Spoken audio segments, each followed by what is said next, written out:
Hello and welcome to our Teaching for Success inclusive podcast series. I'm your host, Rosa Kemerembe.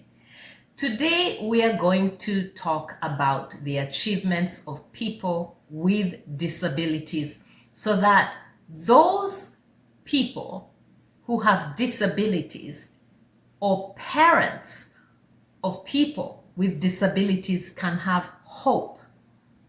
Hope that they too, if they put their mind to it, with God's grace, can succeed and compete with those who are able-bodied or not considered disabled by society.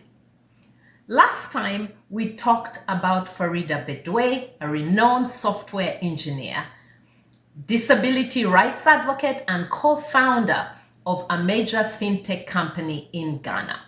This week, we'll talk about a remarkable South African, Eddie Ndopu, and how he overcame the stigma attached to disabilities and managed in schools that were not inclusive. Well, Eddie Ndopu's story begins with what many would call an impossible prognosis.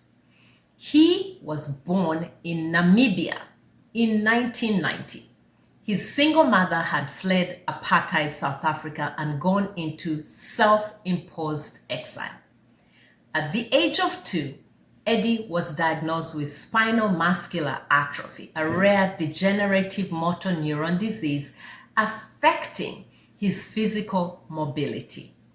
Medical experts told his family that he would not survive beyond the age of 5.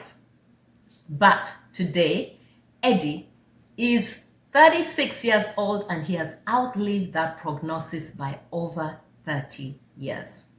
But surviving was only the beginning.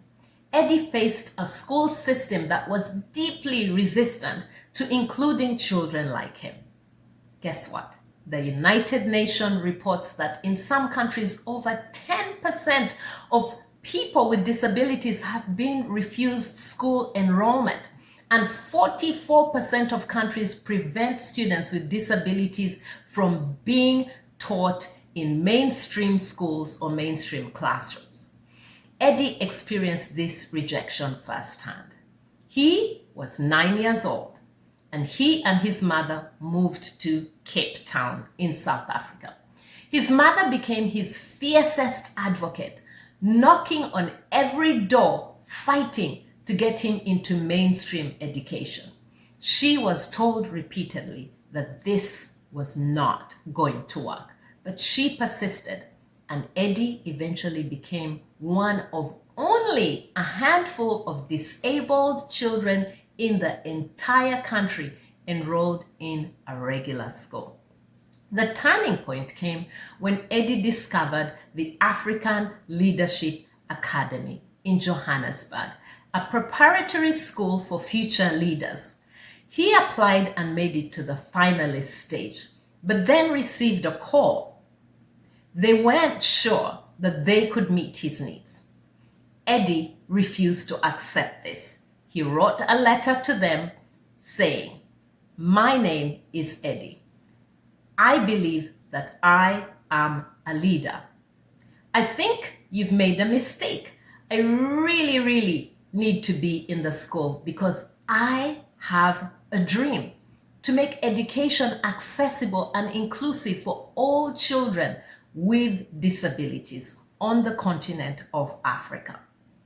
One Saturday afternoon, the phone rang. He had been accepted into the inaugural class.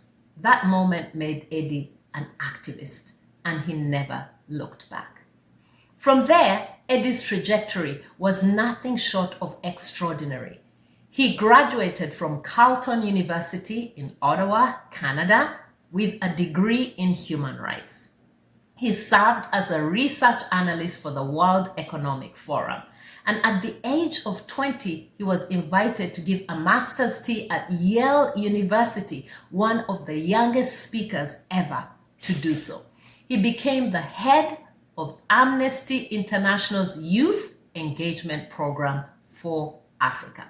But perhaps his most historic achievement came when he was accepted into the University of Oxford in England on a full scholarship. Eddie became the first African with a degenerative disability to graduate from Oxford University with a master's degree in public policy. He made history, and he wrote his entire thesis with just one good finger. Today, Eddie serves as one of 17 United Nations advocates for the Sustainable Development Goals appointed by the Secretary General himself. He has founded a social impact incubator called A Billion Reasons, and he sits on multiple global advisory boards. And what is his next goal?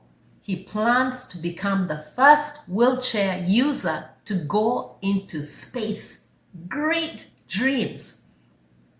Eddie's message to the world is powerful. He says, I am dying. I have a degenerative disability, and I know the older I get, the weaker I become. There's an urgency at the back of my mind, and because of that urgency, I don't have time to play small. He encourages young activists, dwell in the grace and splendor of your own imagination. And he reminds us that disability is not a thing called normal. There is no such thing as normal when you're disabled.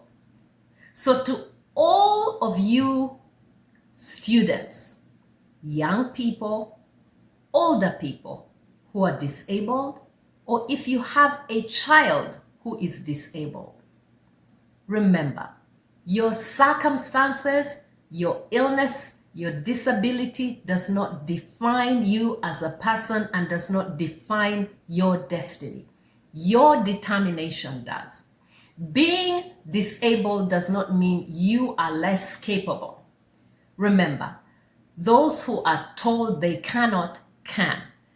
And those who are told play small can dream bigger dreams than anyone else can imagine. This is your host, Rosa Kemerembe. Thank you for listening, and may you go forth inspired to make this world a more inclusive place for all. Until next time, stay blessed, stay hopeful, and never stop believing in the power of your own potential.